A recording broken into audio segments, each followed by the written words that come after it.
রিদিতা আমার পা জড়িয়ে ধরে বলতে লাগলো, তুমি আমাকে এভাবে একা রেখে যেও না প্লিজ, লোকজনেরা জানলে তারা কি ভাববে।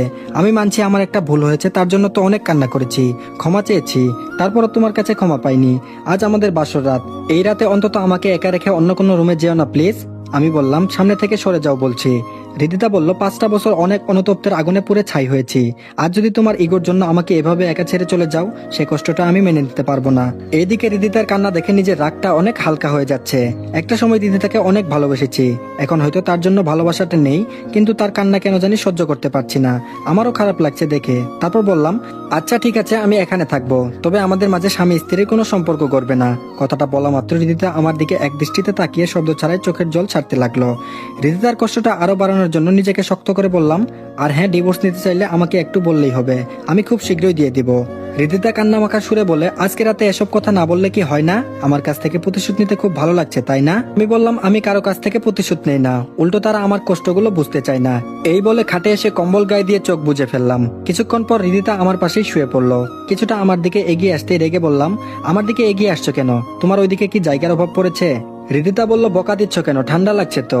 এই রে, কম্বল তো একটাই দেখছি, এখন আমার কম্বল নিয়ে টানাটানি শুরু করবে।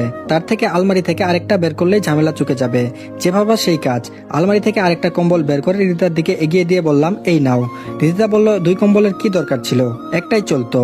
আমি বললাম, একটা কম্বল নিয়ে দুইজনের টানাটানি করে ঠান্ডায় জমে যাওয়ার থেকে দুইজনেরটা আলাদা আলাদা থাকাই ভালো। কম্বল হাতে নিয়ে রিদিতা বিড়বিড় করে বলল, আলাদা আলাদা থাকাই ভালো তাই না? খুব ভাব দেখানো হচ্ছে, আমার সময়টাও আসবে, তখন আমি তোমাকে বুঝাবো। আমি বললাম, বিড়বিড় করে কি বলো? রিদিতা বলল, না কিছু না। তারপর আমি বললাম, ঘুমিয়ে পড়ো। এই বলে মুখ ফিরিয়ে আমিও ঘুমিয়ে পড়লাম। রিদিতা মনে মনে বলে, তোমার ইগোতে আমি জল ঢেলে ছাড়বো, অনেক কষ্ট দিয়েছ আমাকে, আর না, এবার তোমাকে নিজের করে নিবই, তার জন্য কিছুদিন আমাকে তো অবহেলা সহ্য করতেই হবে, সেটা আমি ভালো করেই বুঝে গেছি। রিদিতা মনে মনে এসব কথা ভেবে ঘুমিয়ে পড়লো। মাঝরাতে কখন যে রনিকে জড়িয়ে ধরে ঘুমিয়ে পড়েছে রিদিতা নিজেই জানে না। মাঝরাতে বুকে ভারী কিছু অনুভব করলাম, চোখ মেলে নিজের দিকে তাকাতেই চোখ যেন কপালে উঠে গেল।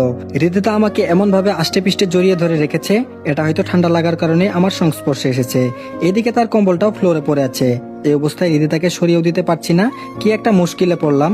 আমি বললাম, এই হ্যালো। রিদিতার কোনো রেসপন্স নেই, উল্টো আরো শক্ত করে জড়িয়ে ধরে ঘুমিয়ে পড়লো। রিদিতাকে আজ এত কাছ থেকে দেখছি, অথচ আমার মনে তার জন্য কোনো অনুভূতি কিংবা ভালোবাসা নেই।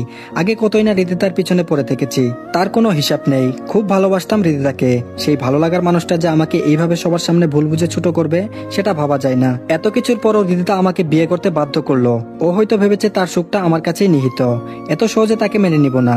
মনের মাঝে একরাশ রাগ অভিমান নিয়ে রিদিতাকে ঝাঁকিয়ে গর্জন দিয়ে বললাম, এই হ্যালো।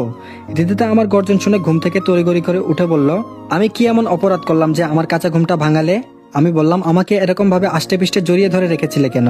রিদিতা বলল, অন্য কাউকে তো জড়িয়ে ধরিনি, আমার স্বামীকে জড়িয়ে ধরে রেখেছি, এতে অপরাধের কি আছে হুম? আমি বললাম, কিসের স্বামী? আমি তোমাকে স্ত্রী হিসেবে মেনে নেইনি। রিদিতা একটু দুষ্টুমি করে বলল, তাহলে আমার সঙ্গে বিছানায় থাকছো কেন? আমি বললাম, আমি থাকতে চেয়েছি কই, তুমি তো আমাকে থাকতে বললে। রিদিতা বলল, আমি থাকতে বললাম দেখে থাকতে পারছো, কিন্তু আমাকে মেনে নিতে বলছি সেটা কেন পারছো না? আমি বললাম, এর উত্তরটা তুমিই ভালো জানো। আর হ্যাঁ, তোমার সঙ্গে এক বিছানায় থাকাটা আমার ভুল হয়েছে, যাকে স্ত্রী হিসেবে মেনে নেইনি তার সঙ্গে বিছানায় থাকাটা অন্যায়, আমি বরং পাশের রুমেই থাকবো। এই বলে বিছানা ত্যাগ করবো। রিদিতা আমার সামনে দাঁড়িয়ে বলল, কেন আমার সঙ্গে এমন করছো? মানুষ মাত্রই তো ভুল, আমার জায়গায় অন্য কেউ হলে সেও একই কাজ করতো। এখন অতীতের কথা ভেবে কেন আমাকে কষ্ট দিচ্ছ বলো তো? আমি বললাম, সামনে থেকে সরে যাও বলছি। রিদিতা বলল, না সরবো না, তুমি এখানেই থাকবে। আমি বলেছি এখানে থাকবো না তো থাকবো না, এই বলে পাশের রুমে চলে আসলাম। রিদিতা আমাকে আটকানোর অনেক চেষ্টা করছে, কিন্তু আমি তার বাধ্য মানিনি।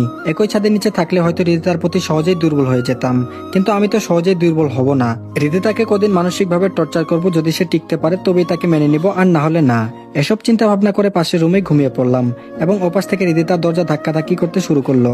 রিদিতা বলল, প্লিজ দরজাটা খুলো, সকালে যদি কেউ জেনে যায় স্বামী স্ত্রী দুজন 2 রুমে থেকেছে তাহলে তারা কি ভাববে? রাগ করে থেকো না প্লিজ, দরজাটা খুলো। রিদিতার কথার কোনো কর্ণপাত না করে ঘুমিয়ে পড়লাম। আজ রিদিতার করুণ অবস্থা দেখে একটু মায়া লাগছে, কিন্তু যখন মেনে নিব বলে মনস্থির করছি, ব্যাস তখনই অতীতের কথা মনে পড়ে যায়। তারপর আর কি, বাকি রাতটুকু পাশের ঘরেই ঘুমিয়ে পার করলাম। সকালে ঘুম একটু আগেই ভেঙে গেল। ঘুম থেকে উঠে দরজা খুলতেই লক্ষ্য করলাম রিদিতা সোফায় বসে আছে এবং সেই সঙ্গে তার চোখের জলও ফেলছে। সেদিকে ভ্রুক্ষেপ না দিয়ে ওয়াশরুমে চলে গেলাম। ফ্রেশ হয়ে বাহিরে বের হবো, এর মধ্যে রিদিতার দরজার সামনে এসে বলল, আমাকে কষ্ট দিয়ে কি শান্তি পেয়েছেন? রিদিতার চোখের দিকে তাকাতেই আমার চোখ যেন কপালে উঠে গেল। কি ব্যাপার? হৃদিতার চোখ এরকম লাল হয়েছে কেন? নিশ্চয়ই কান্না করেছে। আর করলেই বা কি, আমি চাই ও আরো কান্না করুক। এসব ভাবতেই হৃদিতা বলল, আমিও দেখি কতদিন আমার কাছ থেকে তুমি দূরে সরে থাকতে পারো। আমি বললাম, তোমার সঙ্গে কথা বলার ইচ্ছাটাও আমার নেই। শুধুমাত্র একটা কথা মনে রাখবা, আমাদের মাঝে যাই হোক না কেন সেটা কাকিমা কিংবা তানিশা যেন না জানতে পারে। এই বলে বাইরে চলে আসলাম। অপরদিকে তানিশা দুষ্টুমি করে বলল, কিরে বাসরাত কেমন কাটালি? হৃদিতা নিশ্চুপ হয়ে রইল।